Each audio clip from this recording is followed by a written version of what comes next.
만약 세상을 더 나은 곳으로 만들기 위해 누군가를 죽여도 된다면 당신은 어떻게 하시겠습니까? 어느 더운 여름날 가난한 청년 로자는 그렇게 스스로에게 묻습니다. 그리고 그 물음의 답을 찾기 위해 그는 피비린내 나는 선택을 합니다. 살인, 죄책감, 광기, 그리고 속죄. 죄와 벌은 단순한 범죄 소설이 아닙니다. 이 작품은 인간 내면의 어둠과 그 속에서도 희망을 향해 나아가는 한 영혼의 고통스러운 여정을 그려냅니다. 지금부터 인간의 죄와 벌, 그리고 구원의 이야기를 함께 들어보시죠. 명작 이야기 시작합니다. 19세기 러시아 제국의 중심 도시 중 하나인 상트페테르부르크. 이곳은 황량하고 우물한 분위기로 가득 차 있습니다.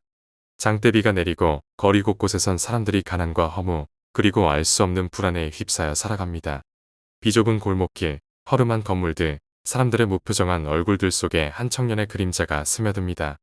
그의 이름은 로드리온 로마노비치 라스콜리니코프. 사람들은 그를 로자라고 부릅니다. 법학을 전공하는 대학생이었지만 극심한 빈곤과 절망, 삶에 대한 냉소로 인해 그는 모든 것을 포기하고 방 안에 틀어박힌 지 오래입니다. 좁디 좁은 다락방, 퀴퀴한 냄새, 그리고 머릿속을 채우는 무시무시한 사상. 로자의 마음을 지배하는 생각은 이것입니다. 위대한 인간은 법과 도덕의 굴레를 벗어날 수 있다. 역사 속 귀인들이 범죄를 통해 세상을 바꿨듯 자신도 마찬가지일 수 있다는 위험한 믿음이 싹트기 시작합니다. 일부 범죄의 시작, 계획의 세밀함. 로자가 주목한 대상은 알려나 이바노브나라는 전당포 노파입니다. 그녀는 가난한 이들의 필사적인 물건을 헐값에 사들이고 잔혹한 이자까지 요구하며 탐욕을 부리는 인물로 세상에 필요 없는 존재로 비춰집니다. 며칠간 로자는 치밀하게 계획을 세웁니다.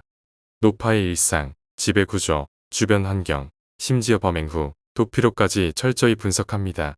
그는 냉철한 이성과 논리를 무기로 삼지만 그 안에는 깊은 불안과 죄의식이 꿈틀대고 있습니다.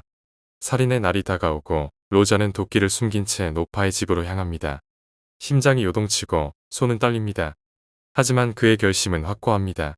알려나 이바노브나의 집에 도착한 그는 사소한 핑계를 대고 문을 열게 합니다. 그리고 그 순간 로자는 망설임 없이 도끼를 내리칩니다.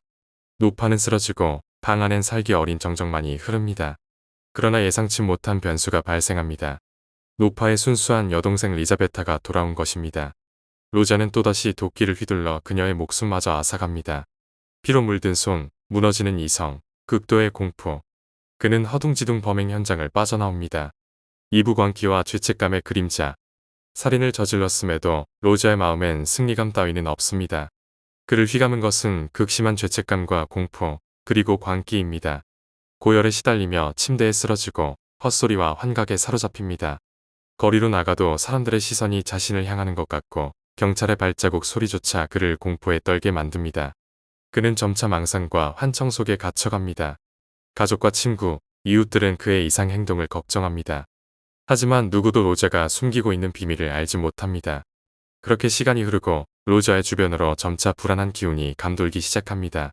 그 무렵 집요하고 냉정한 경찰관 포르피리 페트로비치가 등장합니다. 그는 로자를 교묘하게 압박하며 심리전을 펼치기 시작합니다. 산부 소녀와의 만남, 인간성과 구원의 실마리. 로자의 삶의 한 줄기 희망과 구원의 실마리가 나타납니다. 바로 소냐 마르멜라 도바입니다. 가난과 비참함 속에서 가족을 부행하기 위해 거리로 나선 그녀. 육체는 더럽혀졌을지 몰라도 그녀의 마음과 영혼은 누구보다 맑고 따뜻합니다. 소냐의 존재는 로자의 얼어붙은 마음을 조금씩 녹여갑니다. 그녀의 신앙, 그녀의 따뜻한 시선, 그리고 인간에 대한 믿음. 모든 것이 로자를 뒤흔듭니다. 두 사람은 점차 서로의 고통과 비밀을 공유하게 됩니다. 소냐는 로자가 저지른 죄를 직감하지만 그를 비난하거나 저버리지 않습니다. 오히려 용서와 구원의 가능성을 보여줍니다. 포르피리 페트로비치의 수사는 더욱 집요해집니다. 그는 직접적인 증거 없이도 로자를 심리적으로 압박합니다. 교묘한 대화와 질문으로 로자의 심리를 교란시키며 그의 이성을 무너뜨립니다. 동시에 로자의 주변 인물들도 얽히며 상황은 복잡해집니다. 두녀를 노리는 비열한 루진, 교활한 스비드리가일로프, 로자를 진심으로 걱정하는 라주미인. 이들의 관계 속에서 로자는 점차 자신을 잃어갑니다.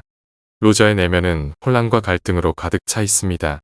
위대한 인간이 되겠다는 신념, 범죄로 인한 죄책감, 소녀를 향한 사랑과 구원의 욕구. 이 모든 감정이 뒤엉켜 그를 파멸의 길로 이끌고 있습니다. 오부 고백과 인간의 선택. 소녀는 로자에게 끊임없이 속삭입니다. 진실을 고백하세요. 그것만이 당신을 구할 수 있어요. 로자는 깊은 혼란과 절망 속에서도 점차 마음을 열어갑니다. 그녀는 나사로의 부활 이야기를 들려주며 절망 속에서도 인간은 다시 태어날 수 있다는 희망을 심어줍니다. 로자는 마침내 결단을 내립니다. 그는 경찰서로 향합니다. 떨리는 목소리로 자신의 범죄를 모두 털어놓습니다. 알료나와 리자베타를 살해한 사실을 고백하며 자신의 죄를 인정합니다. 육부 시베리아, 속죄와 구원의 여정. 로자는 법의 심판을 받고 시베리아로 위배됩니다. 혹독한 자연과 끝없는 추위, 고된 노동 속에서 그는 하루하루를 버텨갑니다. 그곳은 절망과 고통의 땅이지만 동시에 구원과 변화의 땅이기도 합니다. 소녀는 로자를 버리지 않습니다. 그녀는 험난한 여정을 마다하지 않고 시베리아로 찾아가 그의 곁을 지킵니다. 그녀의 사랑과 헌신, 그리고 믿음은 로자를 서서히 변화시킵니다. 로자는 자신이 저지른 죄, 오만과 착각, 인간의 연약함을 깊이 반성합니다. 그는 비로소 진정한 인간다움을 되찾아가며 속죄와 구원의 의미를 온몸으로 깨닫습니다. 에필로그 인간, 죄, 구원에 대한 끝없는 질문. 죄와 벌은 단순한 살인과 수사의 이야기가 아닙니다. 인간 내면의 어둠, 죄책감, 고통, 구원, 그리고 인간으로서의 존엄성에 대한 심오한 질문을 던집니다. 로자의 여정은 우리 모두의 내면에 존재하는 죄와 약함, 그리고 희망을 비춥니다. 우리는 로자를 통해 인간의 본질과 삶의 의미를 되돌아보게 됩니다. 법과 도덕을 넘어서 위대한 인간이 될 수 있는가? 아니면 자신의 죄를 인정하고 속죄와 용서를 통해 진정한 인간다운 삶을 살아갈 것인가? 이 질문은 시대를 넘어 오늘날에도 여전히 유효합니다. 인간의 죄와 벌, 그리고 구원의 여정은 끝나지 않습니다. 그것은 우리 모두가 평생을 두고 스스로에게 던져야 할 가장 깊은 질문이기 때문입니다. 긴 여정을 함께 해주셔서 감사합니다.